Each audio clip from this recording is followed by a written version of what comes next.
नमस्ते दोस्तों, आप सभी का प्रैक्टिकल एग्रीकल्चर चैनल पे स्वागत है। आज के वीडियो में हम बात करने वाले हैं बर्ड फ्लू के बारे में।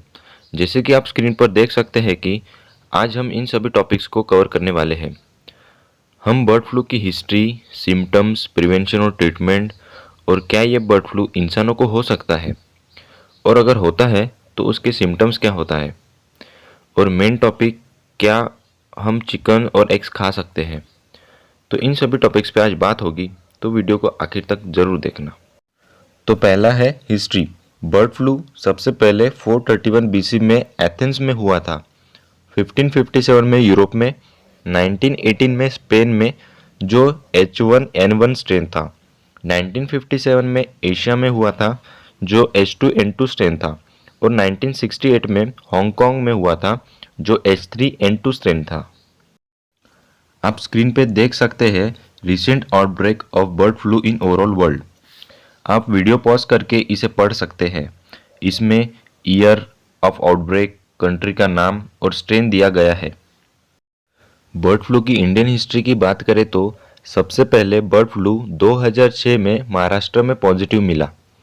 अभी तक 13 बार इंडिया के अलग अलग स्टेट्स में बर्ड फ्लू पॉजिटिव मिला है, और पर्सनली महाराष्ट्र में 7 बार।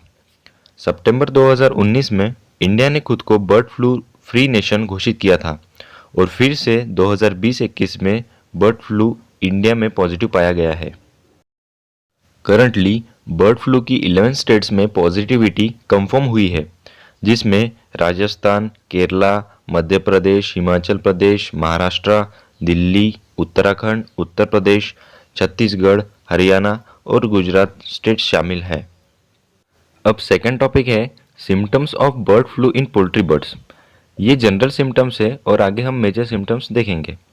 पहला सिम्टम है बर्ड्स की सडन डेथ होना, sudden drop in egg production, feed intake कम होना, और बर्ड्स की फीजस जो होते हैं, जिसे हम हिंदी में मल बोलते हैं और मराठी में विष्टा, वो वाटरी और ग्रीनिश कलर की होती है। अब मेजर सिम्टम्स देखते हैं, जिसमें पहला है फेशियल ओइडिमा, मतलब चेहरे पर सूजन होना। आप वीडियो पॉज करके इन इमेजेस को देखिए ताकि आपको ये बेटर समझ में आए। दूसरा है कॉम्ब और वेटल्स में सूजन होना और उनका कलर पर्पलिश होना। वीडियो में मैंने कॉम्ब और वेटल्स को की लोकेशन को एरो से लोकेट किया है। नेक्स्ट सिम्टम है हिमोरेज कॉम्ब, मतलब कॉम्ब में ब्लीडिंग होना। नेक्स्ट सिम्टम है हिमोरहेज एट क्लो का, मतलब फीकल एरिया में ब्लड डिपोजिशन या ब्लीडिंग होना। फिफ्थ है स्टिकी नेसल सिक्रीशन, बर्ड्स के नाक से एक स्टिकी सब्सटेंस बाहर आता है। सिक्स्थ है हिमोरेज ऑन लेग्स, मतलब लेग्स में ब्लीडिंग और सूजन होना। सेवंथ सिम्टम ये आफ्टर डेथ है। अगर किसी बर्ड फ्लू इन्फेक्टेड बर्ड की डेथ होती है और उसका पोस्टमार्टम किया जाता है, तो उसकी नेसल कैविटी में हमें रेड लीशंस दिखते हैं, जिसकी वजह से हम ये अनुमान लगा सकते हैं कि बर्ड की डेथ बर्ड फ्लू की वजह से हुई है। नेक्स्ट टॉपिक है bird flu prevention and treatment. तो बर्ड फ्लू के लिए कोई स्पेसिफिक ट्रीटमेंट या स्पेशल मेडिसिन नहीं है, और ना ही अभी तक कोई बर्ड फ्लू की वैक्सीन डेवलप हुई है। इसीलिए सपोर्टिव केयर और कुछ एंटीबायोटिक्स बर्ड्स को दी जाती है ताकि बर्ड फ्लू का इफेक्ट कम हो। बर्ड फ्लू एक वायरस है, तो इसके अगेंस्ट एंटीवायरल्स यूज़ किए जाते हैं, और प्रिवेंशन का major part maintenance of biosecurity measures, जैसे कि अगर कोई बर्ड इन्फेक्टेड लगे या बर्ड फ्लू सिम्टोमेटिक लगे तो उसे आइसोलेट करना है या ग्रुप से अलग करना है, और विजिटर्स को रेस्ट्रिक्ट करना जो डिसीजेस के कैरियर हो सकते हैं। पोल्ट्री इक्विपमेंट्स जो होते हैं उनका रेगुलर वॉशिंग करना, क्लीनलीनेस मेंटेन करना, ये सब चीज़ें बायोसिक्योरिटी मेजर्स में आती है। अब नेक्स्ट है बर्ड्स को वैक्सीनेशन प्रॉपर टाइम पे देना और शेड्यूल मेंटेन करना, और कोई भी वैक्सीनेशन छूटना नहीं चाहिए जो बहुत रिस्की हो सकता है। आप डिसइंफेक्टेंट्स यूज़ कर सकते हो जो एक प्रिवेंटिव मेजर होता है। और मोस्ट इम्पॉर्टेंटली, अगर कोई बर्ड डिसीज सिम्टोमेटिक लगे तो सबसे पहले वेटरनरी डॉक्टर से कांटेक्ट करें और ट्रीटमेंट लीजिए।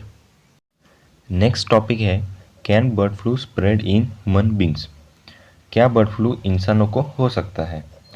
बर्ड फ्लू स्ट्रेन में एच मतलब हीमोग्लूटिनिन होता है और एन मतलब न्यूरामिनिडेस होता है। तो स्क्रीन पे आप इमेज देख सकते हैं जिसमें दिया गया है कि बर्ड फ्लू के कितने स्ट्रेन्स हैं और कौन सा स्ट्रेन किस स्पीसीज में होता है।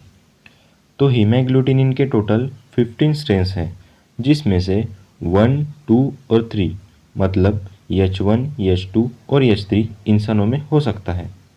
और न्यूरामिनिडेस के टोटल 9 स्ट्रेन्स हैं जिसमें से 1 और 2 मतलब N1 और N2 इंसानों में हो सकता है। तो H1, H2, H3 और N1, N2 इनके कॉम्बिनेशंस या ये इंडिविजुअली इंसानों में बर्ड फ्लू कॉज कर सकते हैं। आप स्क्रीन पे एक लेटर देख सकते हैं जो ICAR गवर्नमेंट अप्रूव्ड एजेंसी ने रिलीज़ किया था, जिसमें महाराष्ट्र के डिस्ट्रिक्ट्स जैसे मुंबई में H5N1 स्ट्रेन पॉजिटिव मिला है, थाने में H5N1, परभनी में H5N1, दापोली में H5N1 और बीड में H5N8। तो करंट बर्ड फ्लू का स्ट्रेन है H5N1 और H5N8 और रिसेंटली हमने देखा है कि H1, H2, H3 और N1, N2 यही सिर्फ इंसानों में बर्ड फ्लू कॉज कर सकते हैं। तो H5N8 में इनमें से कोई नहीं है, इसलिए H5N8 इंसानों में बर्ड फ्लू नहीं कॉज कर सकता है। लेकिन H5N1 इंसानों में बर्ड फ्लू कॉज कर सकता है, लेकिन वो भी बड़ा रेयर है और अगर ये इंसानों में होता है तो इसका मॉर्टेलिटी रेट है 60%, जो बहुत ज़्यादा है। लेकिन दूसरा सिनेरियो देखें तो बर्ड फ्लू इंडिया में 2006 से बर्ड्स में पॉजिटिव मिला है, लेकिन अभी तक बर्ड फ्लू का इंसानों में एक भी पॉजिटिव केस नहीं है। नेक्स्ट टॉपिक है symptoms of bird flu in human beings. Screen में दिए गए सिम्टम्स आप वीडियो पॉज करके पढ़ सकते हैं, जो WHO का डेटा है। अब मोस्ट इम्पोर्टेंट टॉपिक है, क्या हम इस बर्ड फ्लू के टाइम में चिकन और एग्स खा सकते हैं? तो इसका आंसर है यस।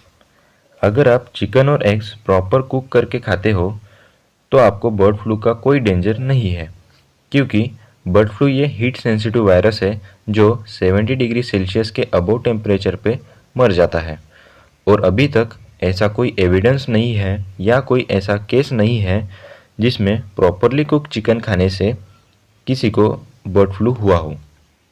तो वेल कुक चिकन खाने से कोई प्रॉब्लम नहीं है और आप इसे ज़रूर खाएं। Thank you.